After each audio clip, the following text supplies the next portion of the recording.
everyone, I'm Teresa and today's video is about the Major Arcana card number 4, the Emperor.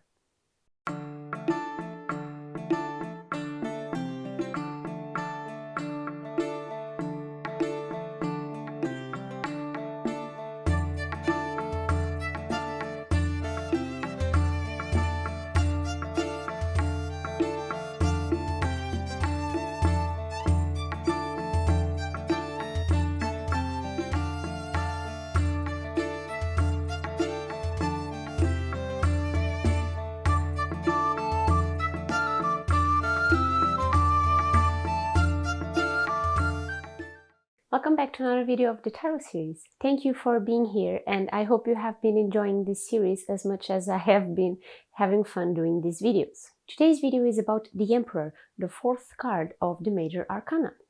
I'll follow the pattern of the previous videos where I start by looking into the elements present on the card and then proceed to explain what's the meaning behind them, possible interpretations and so on. After that, I'll get into the possible meanings of the card on a reading. So to begin, this is the card number 4, and on the numerology principles, the number 4 is a number of stability, structure, and rationality.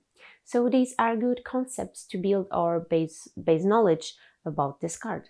By observing the card, we can see a man with a long white beard and hair. He is sitting on a throne, and this throne has sculpted ram heads. The Emperor displays a red cloak over what seems to be a warrior's armor. He also wears a crown with jewels, and we can see he's holding a scepter on one hand while holding an orb on the other hand. Behind him, the landscape seems to be barren rocks with just a small stream of water flowing. The sky is a deep orange. So these elements can seem complicated or absolutely obvious to you. So let's see what's the meaning behind them. Let's analyze them. Let's start with the sky. Orange is a blend of red and yellow. So here we have the intellect and clarity of the yellow mixed with the action and inspiration of the red. I feel like the meaning of the colors on tarot are one of the things that are very subjective and given so many different meanings. So go with whatever meaning resonates with you. The Emperor has a long white beard and hair, and this suggests he is an older man, a wiser and more experienced man, and this idea connects with the father archetype that works with this card. The Emperor wears a crown with jewels, and this is a sign of obvious authority, materialistic riches, meaning he is a successful man. He holds a golden scepter that resembles the Egyptian symbol of life, the Ankh. I hope I'm pronouncing it correctly. Sorry if I'm not. While on the other hand, he holds a golden orb. These two are a symbol of the Emperor rulership or sovereignty, because these two elements and the crown seem to be in gold. One story I've seen associated with this card before and found to make a lot of sense, the Greek mythology story of the King Midas that could turn things into gold by simply touching them. On this card, the Emperor is holding 2 gold items. As Midas turned everything to gold and was marveled by the amount of riches he was able to create and own, he soon realized that by touching those he loved, he would kill them, as they would also turn to gold.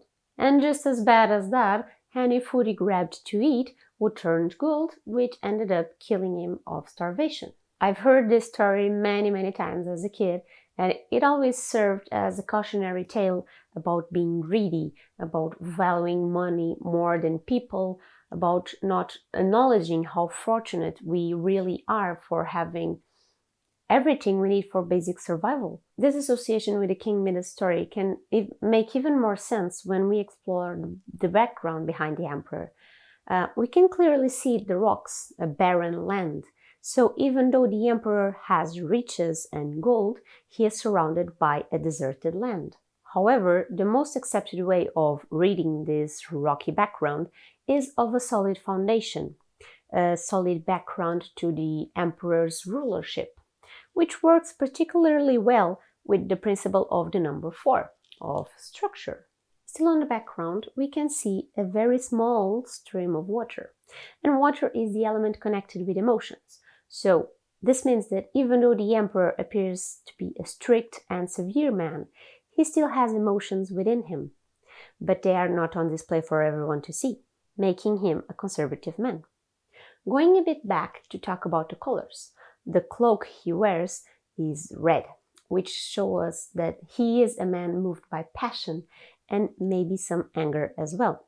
Beneath his cloak, he is wearing an armor, and this means that the emperor is a man of action that fights his own battles, but that he keeps himself protected. He himself is a symbol of protection. Moving on to his throne, it's clearly made of stone, which brings light once more to the idea of solid foundation. That throne looks like it won't move from there, so it can show a little unwillingness to changes. However, more important than that are the 4 ram heads sculpted on the throne. And here enters the connection with the zodiac signs. Rams are the symbol of Aries, and this is the first sign of the zodiac. People of Aries are people that move forward at their own pace, a fast pace. They have a passionate fire inside of them that keeps them moving, keeps them motivated. They are determined people that take initiative to do things. The Aries and the Ram are connected with the planet of Mars. And by astrology principles, Mars is the planet of sex, of determination and drive. Mars represents the action, the desire, and even aggressive behaviors and anger. If you remember, on the card of the Empress, we had the glyph of Venus that also represented the female gender. With the ram here connected to Mars, we have a subtle or even hidden representation of the male gender. The glyph used to represent Mars is also the glyph that in sciences is used to represent the male gender. This brings a powerful male energy to this card, and this reflects on the Emperor as a personality trait. So after all of these aspects, we can conclude that the Emperor is a card filled with a feeling of strict authority, filled with male energy. This card works the father archetype that works or fights to bring home the sustenance of the family. This is obviously a very outdated view over men from a time when women weren't really allowed to work and men were the sole providers of the family. This card works the mind over the heart sort of mindset. So on a reading, and I'm going in for a generic meaning because, again, this will change a lot depending on the question and the position on the spread. But this card can symbolize a time of stability, a time of security and calmness. It often represents a person, a father figure, or a providing figure on your life, someone who helps bring stability and security, or it can mean that you need to take on that role, that leadership role of providing to others while protecting them. This card represents a great leader that rules with wisdom and respect. So you should act accordingly for chances of success. This means using the wisdom of your life experience to bring stability and structure towards you, or the person you are doing the reading for. Be wise, be strong, and don't show weaknesses.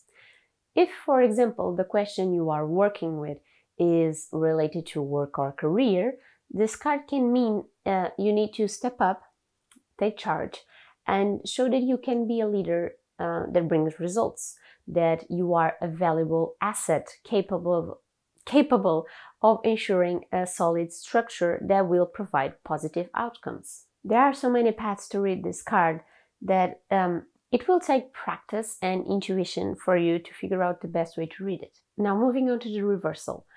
This card drawn reversed can be a warning that you are being too passive and not assertive enough, and maybe some other person of authority is taking over.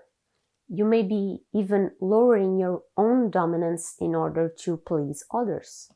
Those that looked at you as a guiding figure may be starting to doubt your leadership, so you need to work on being more assertive and more commanding. It can also be a warning that you are being too harsh while leading others, and you need to calm down and deal with people in a more humble and compassionate way.